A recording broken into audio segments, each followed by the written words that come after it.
Todo el Nuevo Testamento está lleno de enseñanzas de las implicaciones de la vida cristiana, pero la que obtenemos del sermón posee un gran valor y muy significativo para nosotros porque son las mismas palabras de nuestro Maestro, de Jesús, dadas a quienes, a sus discípulos, en un momento, en un lugar y un tiempo específico. El mismo Maestro nos dice a través de este sermón la conducta que Él espera para cada uno de sus discípulos. Cómo debe ser el discípulo en su corazón, en sus motivaciones y en sus pensamientos, y cómo debe conducirse en el lugar secreto con su Padre.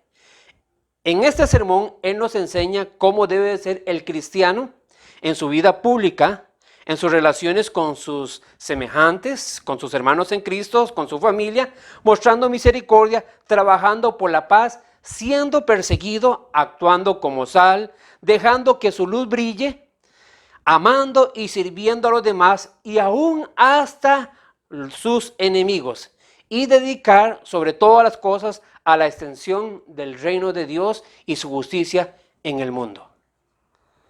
Jesús dijo en Mateo capítulo 5, Bienaventurados los que lloran, porque ellos recibirán consolación. Bienaventurados los mansos, porque heredarán la tierra. Bienaventurados los que tienen hambre y sed de justicia, porque ellos serán saciados. Bienaventurados los misericordiosos, porque ellos alcanzarán misericordia. Bienaventurados los de limpio corazón, porque ellos verán a Dios. Bienaventurados los pacificadores, porque ellos serán llamados hijos de Dios. Bienaventurados los que padecen persecución por causa de la justicia, porque de ellos es el reino de los cielos. Bienaventurados sois cuando por mi causa os vituperen y os persigan, y digan toda clase de mal contra vosotros mintiendo. Gozaos y alegraos, porque vuestro galardón es grande en los cielos, pues así persiguieron a los profetas que fueron antes de vosotros. En la transmisión anterior hablamos de la primera bienaventuranza, el pobre en espíritu. Dijimos que son aquellos que reconocen su necesidad de Dios. Es dependencia humilde de Dios. Pobre en espíritu es reconocer nuestra pobreza espiritual delante de ¿quién? De nuestro Señor. Porque somos pecadores que no merecíamos más que el juicio de Dios y que como el publicano tuvimos que clamar, Dios, sé propicio de mí, pecador. Y cuando hablamos aquí pobre de espíritu, tiene que ver con nuestro espíritu, no tiene que ver con el espíritu de Dios. Este reino fue recibido por publicanos, prostitutas y gente humilde.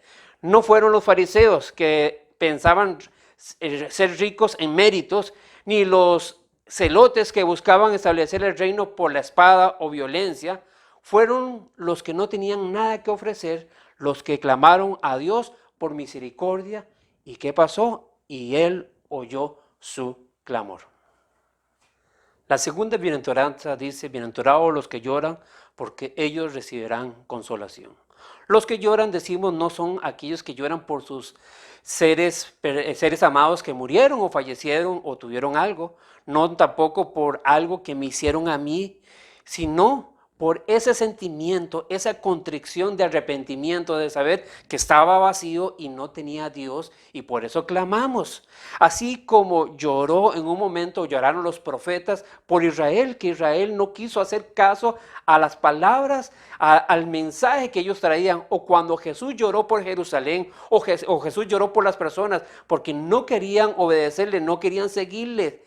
Si no venían por una cosa, pero no querían buscarle de corazón, o también el lloro de los apóstoles, porque predicaban las buenas nuevas con intención y la gente no quería. Hoy tendríamos que llorar por lo que hicieron llorar a los profetas, a Jesús, a los apóstoles, por el pecado de las personas que no quieren poner la mirada en Dios. El pueblo de Dios hay que clamar, hay que tener eso, ese llanto, ese dolor en el corazón, y así creer que Dios puede hacer la obra perfecta en la humanidad.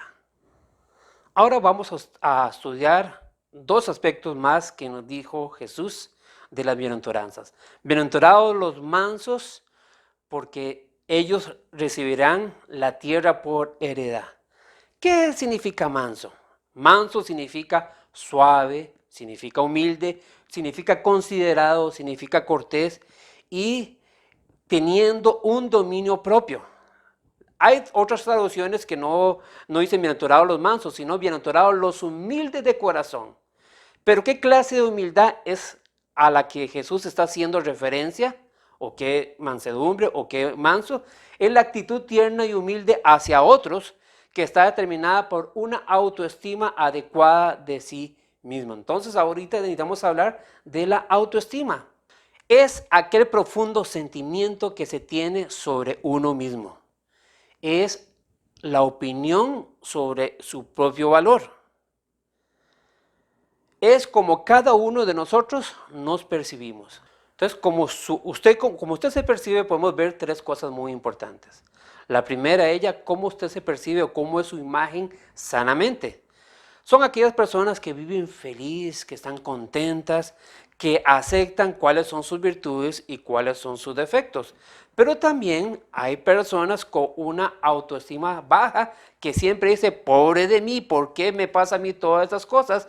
Y a veces la persona se ve como una persona sin cualidades, sin importancia, insignificante, sin atractivo, inferior a los demás, inadecuado. ¿Y qué va a pasar? Usted va a actuar de esa forma. Pero cuidado, que una mala imagen de sí mismo se puede reflejar de dos formas opuestas. Como ya hablamos, una persona que tiene un concepto más bajo que lo que hablé anteriormente, o una persona que tiene un concepto más alto de lo que realmente es.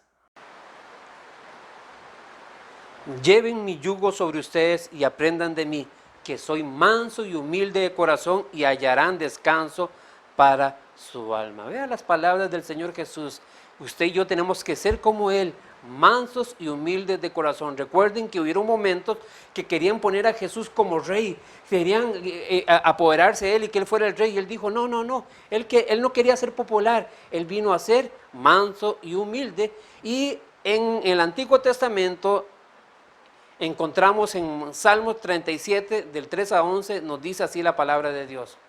Confía en el Señor y practica el bien, así heredarás la tierra y la verdad te guiará. Disfruta de la presencia del Señor y Él te dará lo que de corazón le pidas. Pon tu camino en las manos del Señor, confía en Él y Él se encargará de todo. Hará brillar tu justicia como la luz y tu derecho como el sol de mediodía. Guarda silencio ante el Señor y espera en Él. No te alteres por lo que prosperan en su camino, ni por los que practican la maldad. Desecha la ira y el enojo, no te alteres porque eso empeora las cosas. Un día todos los malvados serán destruidos, pero si esperas en el Señor heredarás la tierra. Un poco más y los malvados dejarán de existir, los buscarás, pero no los hallarás, pero los humildes heredarán la tierra y disfrutarán de gran bienestar. Esas son las promesas que tiene la palabra de Dios para quienes, los que son mansos. Dejémonos estar en las manos del Señor y Él va a trabajar sobre nosotros. Ahora vamos a estudiar o hablar de la segunda bienaventuranza que nos toca en este momento, que es bienaventurados los que tienen hambre y sed de justicia, porque ellos serán saciados. Una de las primeras señales de vitalidad en un recién nacido es que tiene hambre. Así es también los que han nacido de nuevo, o sea, que han aceptado a Cristo como su Señor y Salvador, van a tener hambre ¿de qué? De justicia, porque quieren cambiar su vida, quieren cambiar su entorno y aún quieren cambiar el mundo y sobre todo quieren tratar de agradar a Dios, porque dice la promesa que serán saciados. Estas personas o creyentes han propuesto buscar primeramente el reino de Dios y su justicia y lo han antepuesto a la búsqueda de las posesiones materiales. Las escrituras se refieren al término de justicia al menos en tres aspectos diferentes. Primero está la justicia legal, que tiene que ver con la justificación en una relación correcta con Dios. ¿Qué significa eso? ¿Qué quiere decir esto? Significa que Cristo fue el que tomó el lugar nuestro y gracias a eso usted y yo fuimos perdonados y fuimos justificados. O sea que nuestro expediente está limpio, nuestra acta de decretos está limpio. Entonces, eso fue un aspecto legal que Cristo lo hizo. Entonces, usted y yo somos justificados, pero también está la justicia moral, que es el segundo punto, que se refiere al carácter y conducta que agrada a Dios. Es una justicia interior del corazón. Pero la justicia de Dios supera los asuntos privados y personales porque incluye también la justicia social, el tercero. Se interesa por la liberación del hombre de la opresión, al igual que por la promoción de los derechos civiles, la justicia en las cortes legales, la integridad en las relaciones comerciales y el honor en el hogar y en los asuntos familiares. Esa justicia social tiene que ver con nuestra relación con nuestro entorno, con nuestras personas. No sacar provecho de personas, porque a veces podemos sacar provecho y hacemos o practicamos injusticia. Dios se agrada de las personas que tienen hambre y sed de justicia. En su búsqueda de Dios, en su conducta y carácter, en su preocupación por la justicia que recibe su prójimo, por la comunidad humana.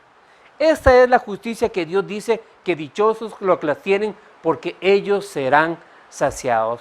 Vamos a ver unos pasajes en el Antiguo Testamento que nos ayudan a conocer un poquito más de la justicia. Isaías capítulo 11, versículo 1 al 5 dice así: una vara saldrá del retoño de Isaí, un vástago retoñará a sus raíces. Sobre él reposará el espíritu del Señor, el espíritu de sabiduría, el de inteligencia, el espíritu de consejo, el espíritu de poder, el espíritu de conocimiento y temor del Señor. Su deleite será temer al Señor. No juzgará según las apariencias, ni dictará sentencias según los rumores. Defenderá los derechos de los pobres y dictará sentencias justas en favor de la gente humilde del país. Su boca será la vara que hiera la tierra, sus labios serán el ventarrón que mate al impío. La justicia y la fidelidad serán el cinto que ceñirá su cintura. Esa es la justicia que Dios quiere que usted y yo practiquemos. ¿Con quién? Buscándolo a Él y buscando su palabra, y esa palabra va a ayudarnos a que usted y yo podamos ser diferentes en nuestra forma de vivir y en la forma de actuar con nuestros hermanos. Isaías 42 también dice algo muy importante. Aquí está mi siervo, mi escogido, en quien me complazco. Yo lo sostengo, sobre él reposa mi espíritu. Él traerá la justicia a las naciones. No gritará ni levantará la voz, no se hará oír en las calles. No hará pedazos la caña quebrada, ni apagará la mecha humeante. Traerá la justicia por medio de la verdad. No se cansará ni se fatigará hasta que haya establecido la justicia en la tierra. Las cosas esperarán según sus enseñanzas. ¿Quién es esta persona que puede traer justicia en este mundo lleno de injusticia, lleno de crueldad? Es el Señor Jesús. Y el Señor de Jesús nos ha dicho a nosotros, su pueblo, establezcan mi justicia aquí. Busquemos el reino de Dios y su justicia y vamos a ver un mundo diferente. Ahora hay un pasaje en el Nuevo Testamento que nos dice una verdad muy importante. San Juan capítulo 16, del versículo 5 al versículo 11. Pero ahora vuelvo al que me envió y ninguno de ustedes me pregunta, ¿a dónde vas? Al contrario, por esto que les he dicho, su corazón se ha llenado de tristeza. Pero les digo la verdad, les conviene que yo me vaya, porque si no me voy, el Consolador no vendrá a ustedes. Pero si me voy, yo sé que lo enviaré. Y cuando Él venga, convencerá al mundo de pecado, de justicia y de juicio. De pecado por cuanto no creen en mí, de justicia por cuanto voy al Padre y no me verán más, y de juicio por cuanto el príncipe de este mundo ha sido juzgado. El Espíritu Santo es la promesa que Dios nos mandó a usted y a mí. Él nos va a ayudar con la palabra de Dios a conocer más acerca de su reino, de sus verdades, que usted y yo podamos cambiar, de que usted y yo podamos tener esa sed y hambre de Dios, pero también de poder anunciar a Jesús a las personas que no le conocen, que no tienen. Él va a hacer que las personas busquen de Él por medio de su justicia, por medio de su presencia. Y Pablo dice en Filipenses capítulo 3, 7 al 11, pero todo lo que para mí era ganancia, lo he estimado como pérdida por amor de Cristo. Y a decir verdad, incluso estimo todo como pérdida por la excelencia del conocimiento de Cristo Jesús, mi Señor. Por su amor lo he perdido todo y lo veo como basura para ganar a Cristo y ser hallado en Él, no por tener mi propia justicia que viene por la ley, sino por tener la justicia que es de Dios, que viene por la fe en Cristo, a fin de conocer a Cristo y el poder de su resurrección y el de participar de sus padecimientos para llegar a ser semejantes a Él en su muerte, si es que de alguna manera llega a la resurrección de entre los muertos. Aquí tengo una semilla. Todo empieza con una semilla. El camino espiritual, la vida cristiana empieza con una semilla, que es la palabra de Dios que ha venido a nuestro corazón. Esta semilla va a desaparecer, porque ya no va a ser la misma semilla. Esta semilla se va a partir y va a comenzar a dar el fruto de lo que es. Toda planta va a ir creciendo, pero en el caminar se va a encontrar otras plantas que van a la par, y es aquí donde tenemos que decirle al Señor: Señor, quita todo lo que estorba y ayúdame, Señor, a ser como tú, crecer espiritualmente. Por eso hay momentos donde el Señor tiene que venir y tratar con nuestro orgullo, tratar con nuestra autoestima, para que usted y yo, hermanos, todo lo que esté marchito, todo lo que no sea bueno, Él lo quite y nos ayude a crecer como Él quiere que crezcamos y demos fruto. Cuando yo veo estos 4 principios, estas 4 bienaventuranzas, viene a mi mente la enseñanza de Jesús con el hijo pródigo. Ese hijo pródigo que un momento lo tenía todo, que le dijo a su padre: Padre, deme mi parte de la heredad, se fue, la malgastó, pero dice la palabra que en un momento él volvió en sí, cuando se encontró pobre, cuando se encontró vacío. ¿Qué hizo él? Poner la mirada en Dios. El hijo pródigo pudo ver su condición de bancarrota, no solamente material, sino espiritual. Y ahí, estando lo más bajo, sintiendo vacío, yo me imagino que él lloró, que él clamó, que él en su gemir pudo ver y no ser orgulloso, sino pudo ser humilde y pudo ser manso. ¿De qué? De ver que él podía cambiar buscando nuevamente a Dios y buscando a quién, a su Padre celestial o su Padre. Dice que, ¿qué hizo él? Él fue donde su Padre y le dijo: Padre, he pecado contra el cielo y he pecado contra ti. ¿Y qué hizo el papá? Lo recibió con los brazos abiertos, que es lo que hace Dios con aquellos que son pobres en espíritu, con aquellos que en un momento han clamado por su vacío, por su dolor de pecado, aquellos que no se han sentido orgullosos, sino han sido humildes, reconocer su falta, reconocer tal vez su autoestima, reconocer su estado, pero también que están buscando y quieren un cambio en su vida, que tienen sed y hambre de justicia, sed y hambre de Dios. En estos momentos usted puede cambiar, en estos momentos su vida puede ser transformada como fue como el hijo pródigo. Dios puede venir y quitar aquello que estorba, aquello que ha afectado su crecimiento, aquello que ha afectado su productividad, aquello de lo que Dios ha querido que usted sea hermoso. Él lo puede cambiar en estos momentos si usted y yo nos humillamos ante Él y reconocemos que necesitamos de Él para ser como Él quiere que seamos. Vamos a orar. Padre celestial, Padre de toda la gloria, te doy gracias, Señor Jesús, porque es el sermón que dio Jesús hace 2000 años, viene hoy a nuestros días a hablarnos, a ministrarnos, y viene a retarnos, a desafiarnos a que podamos cambiar. Sí, Señor Jesús, hoy, Padre Celestial, en vez de ser orgullosos, en vez de ser ricos, en vez de tener, Señor Jesús, ser autosuficientes, dependemos de ti, Señor Jesús. Necesitamos reconocer lo vacío, necesitamos reconocer si vamos a la mitad o si nos hemos estancado. Necesitamos reconocer, Señor, y aún llorar, Padre Celestial, gemir por nuestro pecado, por nuestras faltas, por el pecado de nuestra familia, por el pecado, Señor Jesús, que vive nuestra familia, nuestro barrio, Señor, nuestra comunidad. Padre Celestial, es hora que la iglesia ponga la mirada en ti, Señor, y podamos ser humildes, Señor, de corazón, reconociendo nuestro error, reconociendo nuestras faltas y poner la mirada en Cristo, nuestro autor y consumador de nuestra fe. Y así, Padre Celestial, estar sedientos de practicar esa justicia, Señor, que nos limpia, y esa justicia, Señor, que podamos manifestar en todas las personas en amor y sobre todo, Señor, en tener una vida que te agrada a ti, Señor, en cada momento. Aún en mi forma de pensar, en mi forma de actuar, en mi forma de hablar, en mi forma, Señor, de lo que veo, Señor, y en mi forma, Señor Jesús, de producir o de hacer. Padre Celestial, mira, Señor Jesús, en estos momentos los corazones, Señor, porque es algo que yo no miro, eres tú el que mira, Señor. Tú sabes cómo está ese corazón, Señor, si es un corazón duro, orgulloso, o es un corazón, Señor, que ha sido tocado por la palabra, por tu palabra, Señor. Tócale, Señor Jesús, bendice, Señor.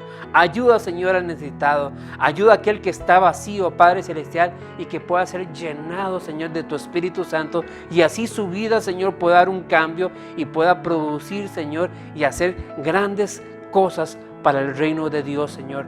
No queremos ser como el mundo, queremos, Señor, vivir como Jesús y según sus enseñanzas. Aprended de mí, dijo Jesús, que soy manso y humilde de corazón. Así, Padre, enséñanos, Señor, a ser nosotros, Señor, y que nuestro estilo, Señor, viva, nuestro estilo de vivir, nuestro estilo, Señor, de ser, sea diferente al mundo, Padre Celestial. Y perdónanos, Señor, si hemos sido arrogantes.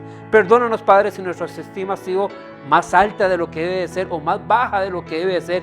Ayúdanos, Señor, a tener una autoestima sana, Padre Celestial, porque así nuestro mundo y la forma de ver va a ser diferente y sobre todo las personas van a poder ver en nosotros a Cristo Jesús. Gracias, Padre Celestial, te amamos, te alabamos, te glorificamos en el nombre de Cristo Jesús.